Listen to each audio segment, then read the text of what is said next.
Assalamualaikum warahmatullahi wabarakatuh. Hamdan wa syukran lillah, salatan wa salaman ala rasulillah. Alhamdulillah, tidak lama-lama lagi kita lanjutkan pembahasan kita. Sebelumnya kita sudah membahas ayat 4 dari surah Al-Baqarah tentang hukum tajwid yang terdapat dalamnya. Saat ini kita akan lanjut ke ayat berikutnya, itu ayat 5 dari surah Al-Baqarah terhadap hukum-hukum yang terdapat di dalamnya. Yang mana insyaallah kita akan bahas ada beberapa hukum yang terdapat di dalam surah Al-Baqarah ayat 5 ini. Mari kita pelajari bersama. Ya teman-teman, kita lanjutkan ke ayat berikutnya dari surah Al-Baqarah. Ini kita lanjut ke ayat ke-5. Surah Al-Baqarah ayat ke-5 tentang hukum tajwid yang terdapat di dalamnya. Jadi mari kita mulai. Di sini kita diawali dengan hukum tajwid yang terdapat di dalam ula. Ini adalah huruf mad wajid muntasil, ya, yaitu disebabkan karena mad asli, ya, mad asli itu fathah berdiri, kemudian menghadapi huruf hamzah, ya, huruf hamzah ini di fathah, ditandai dengan berbaris panjang di atas, ya. Itu adalah dinamakan dalam ilmu hukum tajwid, ya, maka dia adalah termasuk mad wajid muttasil, ya, mad wajid muttasil, yaitu cara membacanya 5 harakat, ada 2 alif setengah, ya. Jadi cara membacanya ini 5 harakat. Contoh ula, ya, ula. Jadi 5 harakat, ya. Ini namanya, saya ulang, adalah mad wajid muttasil dalam ilmu hukum tajwid, ya. Selanjutnya hukum tajwid yang kedua adalah kita ke ala, ya, ala. Ala di sini terdapat mad tabi. Nah, ini dia, ada huruf fathah yang horizontal atau berdiri, ya. Ini cara membacanya dia adalah 2 harakat, ya, 2 harakat. Ya, ini huruf lam yang memiliki baris fathah berdiri itu dibaca 2 harakat, ya, begitu. Berikutnya kita ke hudan, ya. Hudan itu dia adalah idgham bigunnah, ya. Hudan, kenapa hudan dia adalah idgham bigunnah dalam hukum tajwid? Sebab tanwin, ya, tanwin yang fathah, ya, tanwin fathah menghadapi mim sukun, mim menghadapi mim. Jadi dibaca, cara membacanya itu didengungkan, ya, didengungkan. Jadi setiap kita menemukan adat nun sukun tanwin bertemu dengan mim depannya, maka dia termasuk idgham bigunnah atau diidghamkan ma'al bigunnah tanpa dia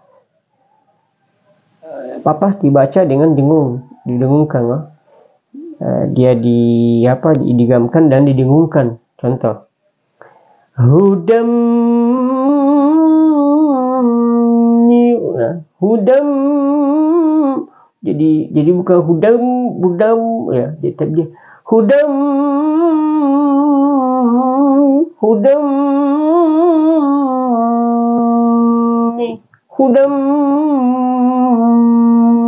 ya, begitu, ya. Sekarang kita ke mirrah, ya. Mirrah, ini mirrah dia adalah idgham bila gunnah. Artinya ada diidghamkan tanpa dengung. Jadi ini adalah idgham bila gunnah. Dalam hukum tajwid, ketika nun sukun atau tanwin bertemu dengan ro, ya, bertemu dengan ro, maka hukum dalam ilmu tajwid dia adalah idgham bila gunnah. Ya, cara membacanya itu diidghamkan tanpa digunnah, tanpa dengung, ya, tanpa dengung. Contoh, miu, miu, miu. Jadi bukan minra, ya, minra. Ini kan tulisannya sebenarnya minra, ya, minra. Tapi dia termasuk dalam hukum tajwid, cara membacanya adalah idgham bila gunnah atau diidghamkan tanpa didengungkan, ya. Miu beda dengan ini dia didengungkan. Hudam miu. Nah, begitu ya. Jadi setiap kita menemukan seperti ini dalam bacaan selanjutnya, maka dia adalah idgham bila gunnah, diidghamkan tanpa didengungkan, ya. Miu. Sekarang kita lanjut ke berikutnya, yaitu ra, ya. Ra ini dia adalah huruf ra tafhim. Maksudnya yaitu huruf tafhim ia adalah dibaca, ra-nya dibaca tebal. Karena dia di samping dia tasdid, dia juga berbaris fathah, ya. Jadi tidak boleh dibaca tipis, tapi dia dibaca tebal. Contoh, mirrah, jadi bukan mirrah, jadi bukan mirrah, ya, bukan mirrah, mirrah bukan, ya, tapi mirrah. Ada penekanan, kemudian tidak bergetar. Jadi jangan lidah bergetar pada saat menyebut ra, ya.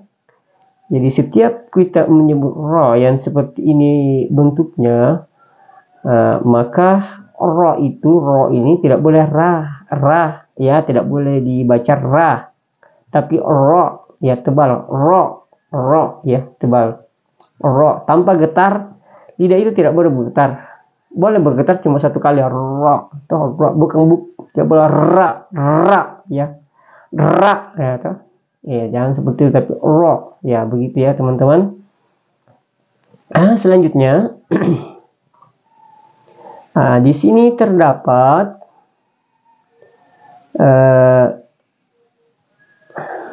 mim sukun bertemu dengan wawu, ya, bertemu dengan wawu, maka ini termasuk izhar syafawi, ya, izhar syafawi. Jadi ini bentuk ini dia adalah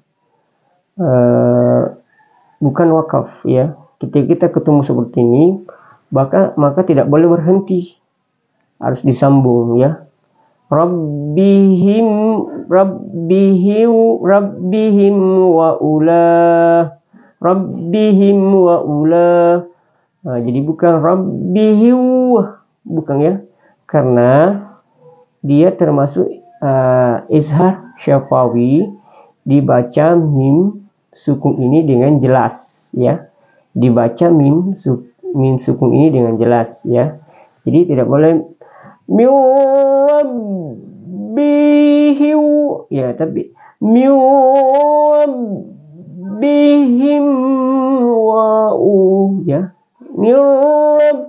Rabbihim, him, begitu.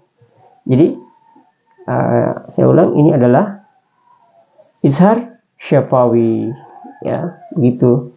Selanjutnya kita masuk di ula. Ini masuk lagi ula, dia lagi termasuk mad wajib muttasil, ya, mad wajib muttasil. Tandanya itu ada alif, ada alif fathah yang horizontal ya. Kemudian ada tandanya di atas seperti ini panjang dan ada alif di depannya. Maka ketika ketemu seperti ini, seperti di awal, dia adalah termasuk mad wajib muttasil. Mad wajib muttasil. Cara membacanya dipanjangkan 5 harakat ya, dipanjangkan 5 harakat, 5 ketukan ya, atau 2 alif tambah setengah alif ya, begitu. Contoh wa ula, begitu ya. Wa ula wa ulai ya, wa ula tidak boleh wa ulai ya, panjang wa ulai ya, panjang 2 harakat ya, begitu teman-teman ya. Jadi setiap kita ketemu seperti ini, maka dia adalah mad wajib muttasil ya, mad yang diwajibkan panjang 5 harakat ya. Begitu. Selanjutnya kita lanjut ke humul. Ini ya, dia adalah alif lam qamariyah. Alif lam qamariyah. Jadi ini adalah alif lam qamariyah. Yang masuk alif lam qamariyah adalah kita lihat ada alif lam menghadapi huruf mim ya, ini dan kita lihat alif lam ini dia sukun ya, seperti ini. Maka alif lam ini dibaca sukun dengan jelas ya. Jadi setiap yang seperti ini maka dia cirinya ada tanda sukun, ciri-cirinya ada tanda sukun, maka dia termasuk alif lam qamariyah. Alif lam yang dibaca jelas karena disukunkan ya. Contoh humul bukan humum ya, tapi humul. Begitu teman-teman. Selanjutnya di berikutnya di sini ada ha, di depannya ada waw sukun, ha dhamma, di depannya ada waw sukun dan nun berada di akhir ayat. Maka dia adalah termasuk mad arid lisukun. Mad arid lisukun itu cara membacanya adalah 2, boleh 4, boleh 5, boleh 6 harakat ya. Jadi begitu teman-teman ya. Jadi setiap kita ketemu seperti ini, maka dia termasuk mad arid lisukun. Cara membacanya adalah 2 harakat boleh, 4 harakat boleh, 5 harakat boleh, begitu ya teman-teman. Jadi alhamdulillah kita sudah sampai di penghujung ayat 5 surah Al-Baqarah ini. Mudah-mudahan insyaallah kita bisa memahami. Selanjutnya bisa kita ulang-ulang di mana kapanpun kita berada dalam kondisi yang dibolehkan untuk membaca Al-Quran sesuai dengan syariat dan tuntunan Rasulullah Shallallahu Alaihi Wasallam. Mari teman-teman kita ulang ya dari awal pembacaannya. Ya ini adalah mad wajib muttasil, jadi 5 harakat. Ulaika ala hudam min rabbihim wa ulaika humul muflihun. Ya begitu teman-teman. Mudah-mudahan ada manfaatnya. Lebih dan kurangnya mohon dimaafkan dan doakan mudah-mudahan insyaallah kita lanjut ke ayat berikutnya, yaitu ayat 6 dari surah Al-Baqarah. Oke. Sekian. Ya alhamdulillah teman-teman, kita sudah mengikuti bersama pembelajaran kita yaitu surah Al-Baqarah ayat 5. Dan alhamdulillah kita sudah paham bahwa di dalam surah Al-Baqarah ayat 5 itu ada 9 hukum tajwid yang terdapat di dalamnya. Mudah-mudahan ada manfaatnya. Lebih dan kurangnya mohon dimaafkan dan kiranya dibantu untuk like and share channel jumansu.com. Saya ucapkan mudah-mudahan kita semua mendapatkan amal jariah. Assalamualaikum warahmatullahi wabarakatuh.